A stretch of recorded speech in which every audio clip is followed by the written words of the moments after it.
What's up, everybody? I'm Josh Mundy, and I'm an ex-Jehovah's Witness and now full-fledged apostate. I just want to apologize that it's been a little bit since my last video. I know it's probably been at least a couple months since I last posted, but just been super busy, and it's just hard for me to find the time to actually get on YouTube and participate in the activism that I really would love to give more to, but like I said, just been really busy lately, and would love to do more, honestly. And so whatever I can do, I'm going to do it. Also, as you can see, I'm bringing back the black sheep JW look that I rocked for over 20 years. Not really, I'm just joking. Although I did, most of the time, I was wearing a black shirt and a black tie, so if you ever wondered what I looked like as a Jehovah's Witness, this is probably the closest you'll ever see. But anyway, I just had a topic I'd like to talk about. This is merely just for an anecdote, but I thought it'd be kind of interesting to talk about this sort of thing. I wanted to talk about my experiences as a Jehovah's Witness and the things I've seen. And I think today we'll talk about the 2 times that I have been to international conventions. Now, for those who do not know what an international convention is, an international convention is basically a district convention or a regional convention where a bunch of Jehovah's Witnesses in the area go for 3 days at this stadium, and they listen to talks all day, and they listen to experiences, and it's a really boring event, to be honest. And it's 3 days of that, and then on the breaks you just go and associate with people and then people you don't know, trying to make new friends or whatever. But at an international, it's the same thing as that, except you have brothers and sisters from coming all over the world to this stadium. Now, I have been to 2 of those. I have been to the International Convention of 2014, and I've been to the International Convention of, I believe, 2019. Now, I cannot remember the names of these conventions, so please bear with me, because just trying to remember, oh man, I've definitely put a mental block on these things, because man, I absolutely hated being at them. Actually, let me just rephrase that. I've never enjoyed any convention that I've ever been to. I don't know if I've ever expressed this, but if I have, let me just reiterate that every time that I was in a convention, my body was there, but my mind was gone. I was so far away. I feel like I had an out-of-body experience at every convention. I had never understood why people could just write down for 3 days every single little thing that they heard, because I just could not give any sort of attention to that. And that's probably explains why I was a Jehovah's Witness for 22 years, because I never really paid attention to what the hell they were saying. But anyway, I wanted to give my experiences about the international conventions, because a few things definitely stand out to me about those. So the first one, the 2014 International Convention, that was in the summer of that year, and I was 15 at the time. And I remember I was just going through a really tough time. I was severely depressed. I had low self-esteem. I was not having a good time. I remember it was just like a really difficult summer for me emotionally, trying to discover who I am and who I was, and not really realizing that I've been suppressed by authoritarian religion. Not putting 2 and 2 together that this is what's causing my depression. But anyway, so I remember that we had to drive to Dallas, and we were going to stay in Dallas for the 3 days of that convention.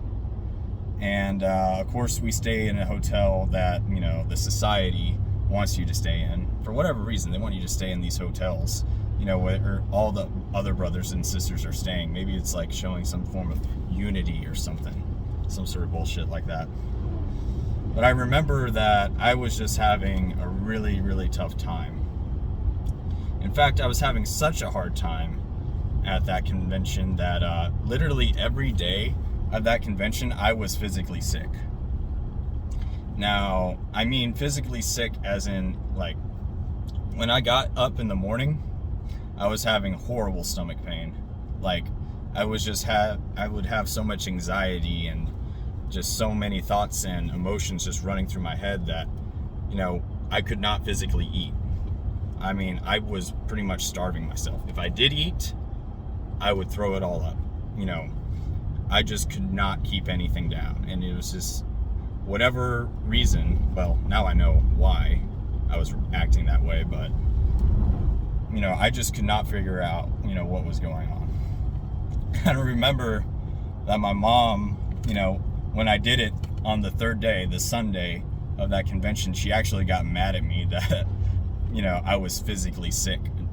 She went up to me and she told me, "How could you do this? How could you be so nervous and have so much anxiety meeting all these beautiful brothers and sisters? They came around the world because they wanted to be here, you know, with people that love them, and you're not showing them any love. In fact, you know, you can't even be bothered to talk to them, you know, in the lobby of the hotel because you're spending so much time in the bathroom."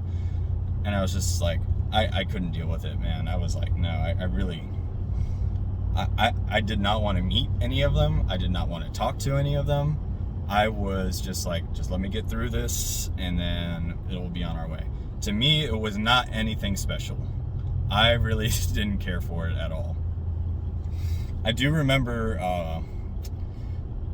the only brother I remember for sure being there that was part of the Bethel family was Brother Schaefer. I don't know what governing body members gave talks that year at that convention in Dallas. I really don't know. Like I said, wasn't paying very much attention, but I do remember Brother Schaefer being there because I remember he had given like quite a few talks at that convention. In fact, he may have given a talk at least every day of that convention because I do remember him a lot. But something that also stood out to me that year was that's when I noticed that they were playing a lot of propaganda videos. And a lot of it had to do, I feel like, with the resurrection. Because I remember there were videos about loved ones dying and then them coming back. And I remember after every single one of those videos, people were just in tears and bawling. And, you know, they definitely had a real emotional reaction to these kinds of videos. Now, I truly 100% believe that as a Jehovah's Witness, you're not allowed to really grieve over people you have lost in death. You're not allowed, you know, the actual healthy way of grieving that a normal person should, because you are told as a Jehovah's Witness that you are going to see your loved ones again in paradise, no matter if they were a believing member or not. And so you're told that you're not that you're not allowed to cry, but there's no reason for you to be so upset over the death of anybody because you will see them again. Now, for me personally, I think that's, you know, absolutely emotionally twisted, because, you know, it is natural to cry and it is natural to feel, you know, a huge amount of loss after losing somebody to death. You know, I've lost a few family members to death, and I've lost a few friends to death, and, you know, not being able to emotionally, you know, deal with it in the proper way, you know, is definitely a hindrance, I believe. So seeing all these people, you know, react to these propaganda videos And looking back in hindsight, there's definitely, a lot of suppressed emotion that, those members were feeling, I believe. Yeah, and then something else from that convention. I remember I just felt so alone. I felt like I was alone in a crowd of tens of thousands of people. Now, granted, my family was there, my dad, my brothers, my mom, and of course, friends I knew from the congregation were in there, but I just remember that I felt like I was a shadow and that I just did not belong. I was really struggling with, where I belonged in life, and, I just knew that it was not there. But of course, you don't tell anybody else that. You kind of just suppress it and tell yourself that you can get over it. You'll figure it out. And in all honesty, I definitely should have done a lot more therapy and talking to a professional in that time, because I had a huge problem of just never expressing myself. I always kind of just bottled things in until I just exploded with emotion, because it would just be too much for me to bear. But I never let anybody know that. So, that's what I can remember from the 2014 convention. The 2018 convention, or 2019, I'm sorry. I really think it's the 2019. I could be totally wrong, but if I am wrong, please let somebody correct me. But there was a international convention in Houston, and let's see, I remember that I had to go through attendant training because I was an attendant that year. And honestly, the same thing with attendant training. I was mentally out. I was gone, man. I was not there. My body was there, but I was just never mentally there. But I do remember that we had to watch these attendant training videos, and they were honestly just kind of ridiculous. There was even a video where what to do when, I guess, an apostate wants to run on stage and starts blabbering. But what is a Jehovah's Witness going to do? Tackle him to the ground? So stupid. I think that any, rank and file Jehovah's Witness is probably just going to stand there and go like, oh, what do we do? What do we do? But, so the day before, I drove to Houston with a friend of mine who was also an attendant. I was working outside 4 stories up, wiring a boathouse. And it's the middle of fucking summer in Texas. And in case you don't know, Texas is about as fucking hot as it can get. It is absolutely miserable in the summer. It's just a humid heat, and if you're not drinking enough water, especially outside, you're definitely gonna hurt. But I remember I was up there, and we definitely had a cooler full of water and cooler full of Gatorade, but I was sweating so much that I was not keeping, I was not replenishing my body with the liquids that it needed.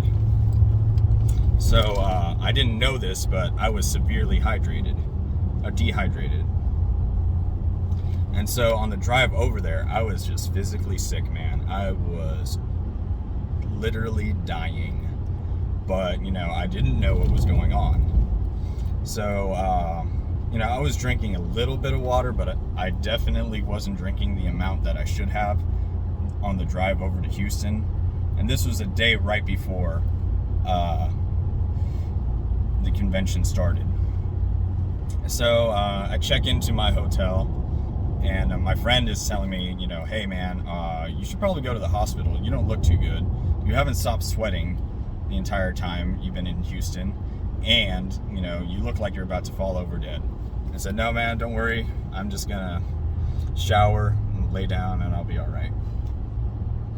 Well, I got to my I was in my hotel, and I took my shower, and I remember, just body aches everywhere.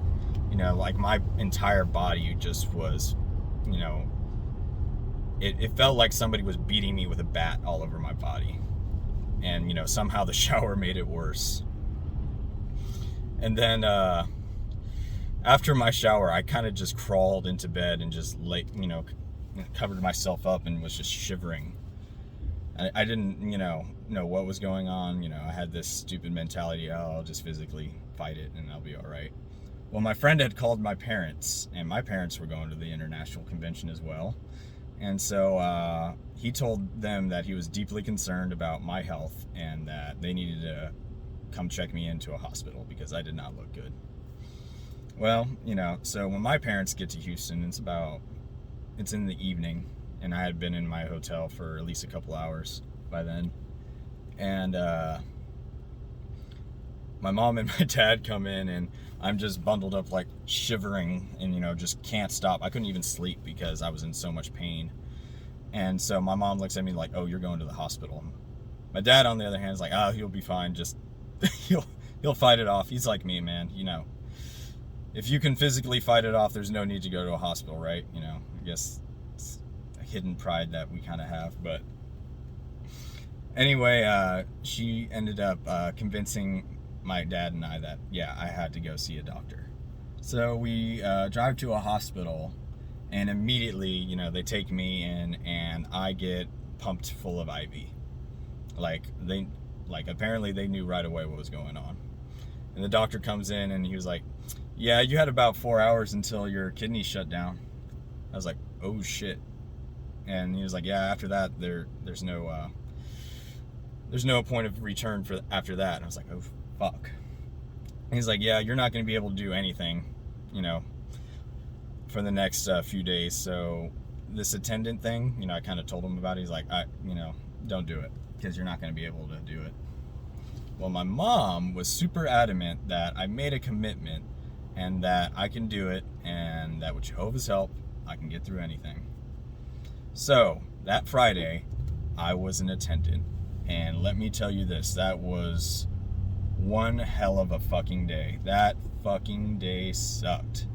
Now, as an attendant, you can't really hear all the talks that are going on, so I can't tell you any bullshit that I heard. But I was just in so much fucking pain. I was just standing there, and I was like a waterfall of sweat.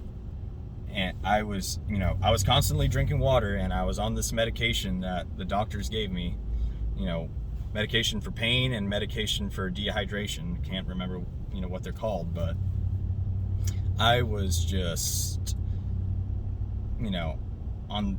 literally at the brink of death, standing there.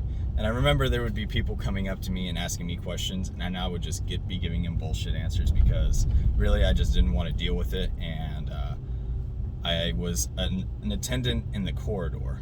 So when you're an attendant in the corridor, you're basically just guiding people and making sure nobody crowds in, these tight little areas. And I was just like, man, just have everybody keep moving along and hopefully nothing happens. And thankfully nothing really serious happened. Granted, the hall got crowded a little bit, but thankfully, I was able to handle that. But I just remember that I was in so much pain, and I was like, yeah, I'm done. I'm not doing this again for Saturday or Sunday. So I remember on our way back, and I was walking to the truck, I was just dying. My suit was soaking wet with sweat. Now, granted, it's already pretty hot in Texas, so, sweating a little bit, that's understandable. But, I had looked like I was jogging, 5 fucking miles outside in the Texas heat. And all I did was literally walk from the stadium to my truck, which was not very far. So I called the coordinator of the attendance, and I told him, "Hey man, I'm way too physically ill to do Saturday or Sunday. You're just gonna have to fill that position with somebody else." So that Saturday, I was so physically inept that I just said, fuck it, I'm not going. I am going to stay in my hotel and I am not gonna fucking leave. So I didn't. I stayed in my hotel that Saturday. And I remember my mom was, really upset that, that her and dad decided to stay and, take care of me for my physical needs or whatever I needed. But she was really upset that, I wasn't out there getting the full international experience again. And I really didn't give a shit because honestly, I was just more concerned about me getting healthy again. And it was it's fucking surreal just thinking back about it now, Here I am, so physically ill. But my mom is like, no, we gotta go back over there and you gotta experience all this and you gotta listen to the talks because they're so good and blah, blah, blah. Honestly, it's all bullshit. It really is. But I stayed in that hotel room and I just watched fucking Hulu the entire fucking time. And, my mom was kind of a little upset that that's what I'm doing in a hotel room all fucking Saturday. And like, what am I supposed to do? The doctor said, you're going to be down for a while. So, don't, expect that you're going to be doing anything physical. And, I was just like, all right, doctor's orders, because he knows what the fuck he's talking about. But my mom, at the end of that Saturday was really, really upset. And she convinced my dad and I that we go to the international on Sunday and we just sit through it. Now, my dad was super adamant that we might as well just go home because, I should just be in bed and that, I can get my full rest over there and, I'm not having the stress of being in another fucking city and just, in case nobody's ever been to Houston. I am personally not a fan of that place. If you are from there, my dearest apologies. I feel really bad for you. But in all honesty, I just, being in that city was giving my dad anxiety because, he wasn't a big fan either. And, it was just like, man, I just want to get out of here. I want to go back to Austin. And, yeah, that was like a whole ordeal. But anyway, we ended up going to the Sunday day of the international convention, and I was physically out of it. I was so done. I remember that I probably fell asleep a few times because I was just so physically gone. Every little movement was just, tiring for me. Even sitting there in those hard, uncomfortable fucking seats, that was physically hard enough. But I was just like this the entire time. So again, didn't get anything out of it. Don't know what the hell they were talking about. Don't know what videos were showing. I do remember there was like a whole display at the very end where they had the delegates, which really means, the people that came from all over the world to be, at this convention. They had them kind of like line up at the bottom of NRG Stadium, and they would just wave their hands and show their banners to everybody. And, that was like a whole spectacle. They had, the cameras pointing in all these different directions in the stadium where the people were holding up their signs saying, oh, we love you, best life ever, blah, blah, blah. And, I remember that for sure. And I also remember we had to sing the song, Give Me Courage. And I remember everybody crying at the end of that fucking song. But I was like, man, I was totally done. I remember my mom was really trying to push me to meet, international delegates. And I was just like, oh man, I can't do it. I did end up meeting a few of them. And, in all honesty, these people are nice people. They really are. But, when you're, on the cusp of, trying to get your health back, especially after being severely dehydrated, and you're just trying to, get by. You're getting along to get along, and I was like, I was trying to get out of there as fast as possible, and again, that led to another disappointment, and my mom was pretty upset at the end of that convention as well. So yeah, it was pretty interesting looking back on all of it. But as far as getting anything really weird out of these conventions, there's nothing I can tell you about what they said, but I do remember that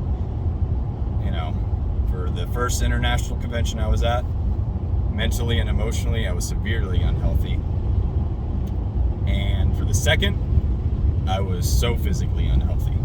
So yeah, that's my recollection of both of those times, and honestly they both sucked, and I'm really glad that I'm not doing any more of that crap ever again. In the future, I like to talk about more experiences that I've had, maybe some of the more like eye-opening and maybe the more shocking things that I've experienced as a witness, for sure. But today I thought I'd like to talk about those kinds of things because they've been on my mind recently, and now looking back on it, I just can't help but laugh, and I think they're kind of amusing that here I am at these supposed special events, and my health just isn't where it needed to be. Man, it's funny. Oh well. But thanks for listening, everybody. I hope you're having a great day. Also appreciate all the XJW content that you guys are showing out there. I cannot wait to see more of it. It is so awesome. And everybody be safe, and I'll catch you in the next one.